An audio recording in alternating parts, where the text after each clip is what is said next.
guztioi eta eskerrik asko tortxagatik. Maiatxako osoko bilkurari hasiera emango diogu, honeko gai zerrendarekin, baina hasi baino lehen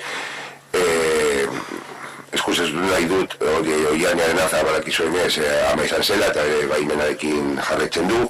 Beste aldetik Zoraida ere ebakuntza bat eukizuen, eta, bueno, ezin dira osoko bilkura etorri eta hemendik laster rekuperatzea esaten diogu, eta ere Izaskunek interventorea gaixorik dago, eta ezin du etorri eta besterik hemendik ere idatzen diogu bezarkada bat eta laster rekuperatzea. Decía que Oiane, como sabéis, fue a Machu, con lo cual está con su permiso de maternidad.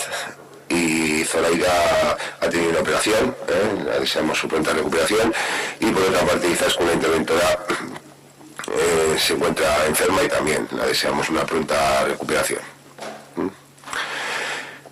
Onuko orduan, maiatzako gai zerrenda, honako hau da, lehenengo puntua, udal lurzoru ondarean konturako aurrekontu aldaketa, modificación presupuestaria con cargo al patrimonio municipal del suelo, bigarren puntua diru-laguntzen plan estrategikoaren eraskina aldatzea, banda zabaltzea Granada industrialean, modificación del anexo del plan estratégico de subvenciones del despliegue de banda ancha en el polígono Granada, hirugarren puntua hartutako dekretuen berri ematea, haciendo cuentas y decretos, laugarren puntua galderak eta bestelakoak, luego sí preguntas.